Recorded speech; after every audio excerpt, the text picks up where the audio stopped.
আচ্ছা, Rolle's theorem already আমরা পড়লাম। আচ্ছা, সেকেন্ড যে টপিক আছে এই চ্যাপ্টারে সেটা হচ্ছে Lagrange mean value theorem. LAGRANGE Lagrange mean value theorem, যেটাকে আমরা বলছি ল্যাগ্রাঞ্জের মধ্যম মান উপপাদ্য। ঠিক আছে, মিন ভ্যালু মানে হচ্ছে মধ্যম মান, থিওরেম মানে হচ্ছে উপপাদ্য।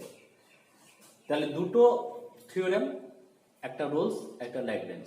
রোলের উপপাদ্য পড়তে হবে, ল্যাগ্রাঞ্জের উপপাদ্য পড়তে হবে। তাহলে এর স্টেটমেন্টটাও তোমাদের মুখস্থ রাখতে হবে, পরীক্ষায় আসতে পারে বিবৃতি। তাহলে বিবৃতিটা লেখো স্টেটমেন্ট। তা ঠিক একই রকম রোলের মতনই হবে, মানে এখানেও কিছু কন্ডিশন আছে যেগুলো তোমার রোলের সঙ্গে ম্যাচ করবে। ঠিক আছে, তাহলে এক নম্বর লেখো, এক নম্বর বলছি স্টেটমেন্ট লেখো, বিবৃতি। বিবৃতি হেডিং দিয়ে লেখো, এটা মুখস্থ রাখতে হবে। তাহলে ধরি এফ এক্স, ধরি এফ এক্স এক্স এর একটি, ধরি এফ এক্স এক্স এর একটি বাস্তব অপেক্ষক, বাস্তব অপেক্ষক। ধরি এফ এক্স এক্স এর একটি বাস্তব অপেক্ষক, ঠিক আছে, যা a less than equal to x less than equal to b, যা a less than equal to x less than equal to b, অর্থাৎ ক্লোজ ইন্টারভ্যাল ab, অর্থাৎ ক্লোজ ইন্টারভ্যাল ab এই বিস্তারে এমন ভাবে সংজ্ঞাত যে, পুরো রোলের মতনই যাচ্ছে দেখো, এই বিস্তারে এমন ভাবে সংজ্ঞাত যে, এক নম্বর লেখো। তাহলে রোলের উপপাদ্য প্রথম কি ছিল, প্রথম শর্ত কি ছিল, সংজ্ঞা মানে রোলের উপপাদ্য প্রযোজ্য হবে কিনা তার প্রথম শর্ত কি ছিল, যে এফ এক্সটাকে ওই ইন্টারভ্যালে সন্তত হতে হবে, তাই তো। ল্যাগ্রাঞ্জেও তাই সেম, ওই ইন্টারভ্যালে যে ইন্টারভ্যালটা থাকবে সেই ইন্টারভ্যালে এফ এক্স কে কি হতে হবে, সন্তত হতে হবে। তার মানে এক নম্বর লিখবো যে F x a less than equal to x less than equal to b, অর্থাৎ ক্লোজ ইন্টারভ্যাল ab বিস্তারে সন্তত হবে। ঠিক আছে, রোলস আর ল্যাগ্রাঞ্জের প্রথম পয়েন্ট একই। সেকেন্ড কি হচ্ছে, সেকেন্ড হচ্ছে রোলের উপপাদ্য কি ছিল, রোলের উপপাদ্য ছিল যে এফ এক্স টা সন্তত হতে গেলে কি প্রত্যেকটা মানে সন্তত হচ্ছে এক্স এর, এই ইন্টারভ্যালের মধ্যে সমগ্র মানে হচ্ছে। আর যখন অবকলন যোগ্য হচ্ছিল, হ্যাঁ অবকলন যোগ্য কি হচ্ছিল, যে এ আর বি এর মধ্যে মাঝখানে যে মানগুলো আছে সেই মানে অবকলন যোগ্য হয়, কখনো এতে হয় না বিতেও হয় না। এখানেও তাই, ল্যাগ্রাঞ্জেও তাই আসবে। তাহলে এফ এক্স টা কি হবে, F x a less than equal to x less than equal to b, অর্থাৎ সরি এটা বিরাট বড় ভুল, যদি লেস দ্যান ইকুয়াল টু লিখে দাও তাহলে বিরাট বড় এটা ভুল হয়ে যাবে। ঠিক আছে, F x a less than x less than b, অর্থাৎ ওপেন ইন্টারভ্যাল ab এই বিস্তারে অবকলন যোগ্য। সবসময় মনে রাখবে যে ডেরিভেটিভ মানে হচ্ছে একটা ফাংশন অবকলন যোগ্য হয় কিনা সেটা আমরা কিন্তু ইন্টারভ্যালের মধ্যে যে পয়েন্টগুলো আছে সেই পয়েন্টে চেক করি, কখনো বাউন্ডেশন নাই না। এটা তোমরা হায়ার স্টাডি ম্যাথমেটিক্সে যখন যাবে তখন আবার লিমিট কোয়ান্টিটি ডিফারেন্সিবিলিটি পড়তে হবে, সেখানে তোমরা এগুলোর প্রুফগুলো পাবে কেন হচ্ছে। এখন আমাদের এইটুকুটাই জেনে রাখবে যে অবকলন যোগ্য সবসময় ইন্টারভ্যালের মাঝখানের পয়েন্টগুলোতে আমাদের চেক করতে হয়। তাহলে এফ এক্স কি হবে, a less than x less than b, অর্থাৎ ওপেন ইন্টারভ্যাল ab এই বিস্তারে কি হবে, অবকলন যোগ্য। তাহলে হুবহু একদম রোলস থিওরেমে দুটো স্টেটমেন্ট পুরো মিলে গেল আমাদের। ঠিক আছে, ল্যাগ্রাঞ্জে রোলস থিওরেমের 3 নম্বর স্টেটমেন্ট কি ছিল, রোলস থিওরেমের 3 নম্বর স্টেটমেন্ট ছিল যে ইন্টারভ্যালের যে বাউন্ডারি যে পয়েন্ট মানে ভ্যালুগুলো আছে a আর b, ওই ভ্যালুতে ফাংশনের ভ্যালু সমান হচ্ছিল। তার মানে কি এফ অফ এ আমরা বের করছিলাম আর এফ অফ বি বের করছিলাম, এফ অফ এ আর এফ অফ বি কি হচ্ছে, ইকুয়াল হয়ে যাচ্ছে। এইটা ছিল 3 নম্বর শর্ত।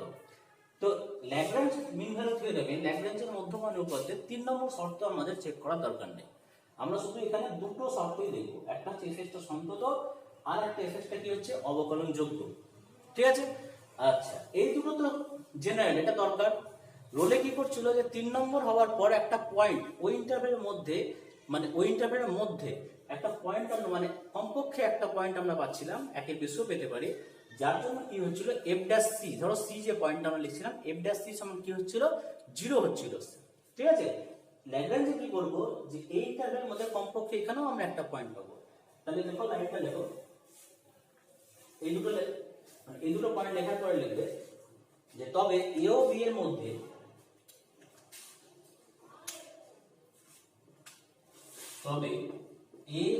এর মধ্যে কমপক্ষে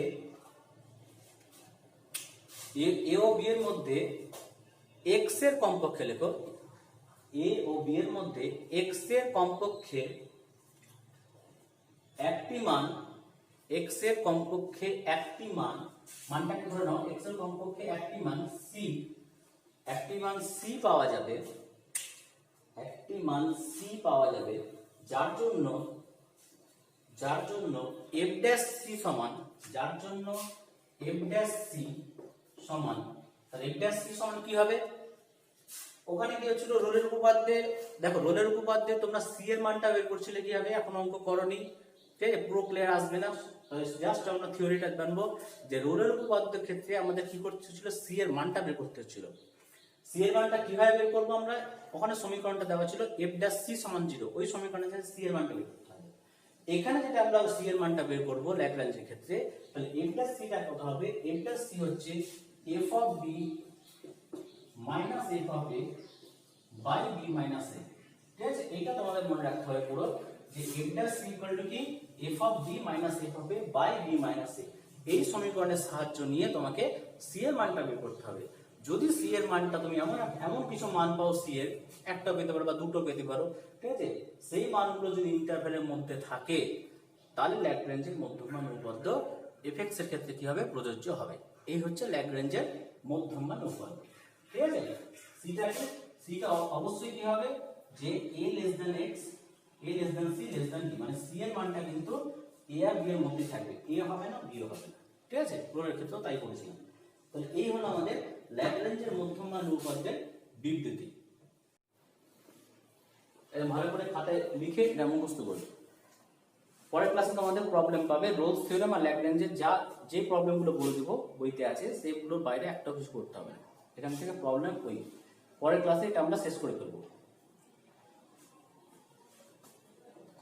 আচ্ছা দেখো এবার একটা লিখেছিলাম, তাহলে এটারও জ্যামিতিক তাৎপর্যটা তোমাদের, জ্যামিতিক তাৎপর্য মানে যেটাকে আমরা বলছি জিওমেট্রিক্যাল ইন্টারপ্রিটেশন।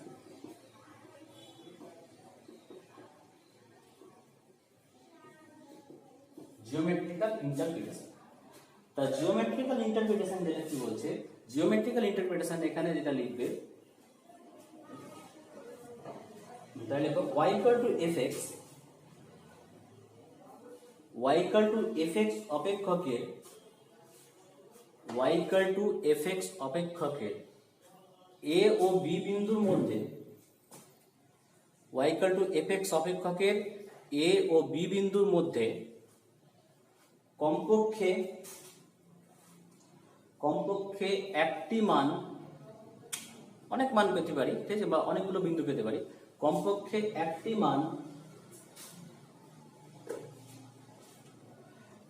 মান পাওয়া যাবে, যার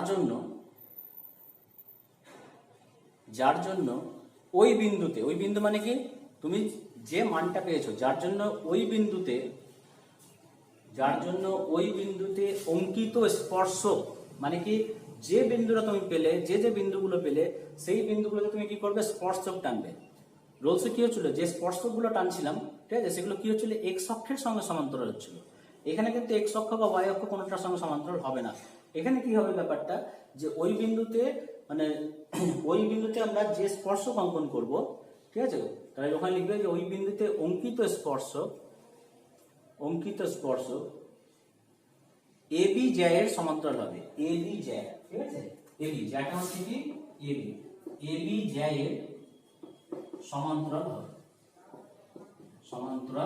হবে, ঠিক আছে। তাহলে রোলের উপপাদ্য আর ল্যাগ্রাঞ্জের মধ্যে ভাইটাল একটাই কি, যে রোলের উপপাদ্যতে কি হচ্ছে, যে আমরা এবি বিন্দুর মধ্যে যে বিন্দুগুলো পাচ্ছিলাম, এ ও বি এর মধ্যে যে বিন্দুগুলো পাচ্ছিলাম, সেই বিন্দুগুলোতে যখন আমরা স্পর্শক অঙ্কন করছি, সেই স্পর্শকগুলো কি হচ্ছে, সেই স্পর্শকগুলো এক্স অক্ষের সঙ্গে সমান্তরাল হচ্ছিল।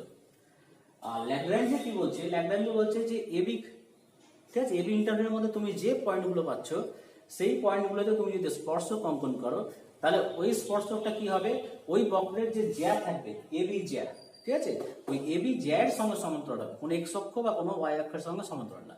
তাহলে এটি হচ্ছিল কি ল্যাগ্রেঞ্জের মিন ভ্যালু থিওরেম বা ল্যাগ্রেঞ্জের মধ্যমান উপপাদ্য, ঠিক আছে। তাহলে ছবিটা তাহলে কেমন হবে দেখো,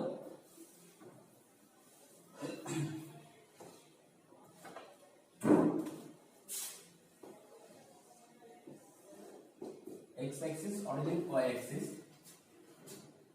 তো ধরো একটা কার্ভ হয়ে গেছে, এবার ধরো একটা কার্ভ আছে, তাহলে ধরো এই হচ্ছে কার্ভটা a পয়েন্ট, এটা b। ছবিটা জ্যামিতিক তাৎপর্য লিখতে গেলে ছবিটা কিন্তু দিতেই হবে পরীক্ষায়, তবে ফুল মার্কস পাবে। তাহলে ab, এবার ধরো এই ab কার্ভের মধ্যে একটা পয়েন্ট আমরা নিলাম c, এটা হচ্ছে c পয়েন্ট। আচ্ছা, তাহলে c পয়েন্টে দেখো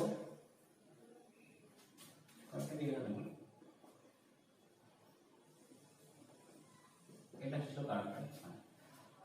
তাহলে দেখো এই c পয়েন্ট, এই c পয়েন্টে এবার কি করব, এবি যেহেতু অনেক পয়েন্ট থাকতে পারে তার মধ্যে আমি একটা পয়েন্ট নিলাম কি c নিলাম, ঠিক আছে। এমন ভাবে থাকে, ঠিক আছে, যাতে এমন ভাবে মানে স্পর্শকটা অঙ্কন করব যেগুলো কি হবে এবি জ্যায়ের উপর সমান্তরাল হবে। তাহলে ধরো এইভাবে মানে স্পর্শক তুমি নিজের মনে টানতে পারবে না, মানে সেই পয়েন্ট বিন্দুগুলো নেব যার জন্য স্পর্শকটা এবি জ্যায়ের সঙ্গে সমান্তরাল হবে। তাহলে এখান থেকে ধরো আমি একটা স্পর্শক টানলাম, ঠিক আছে, বা ধরো এইভাবে যদি স্পর্শকটা টানি,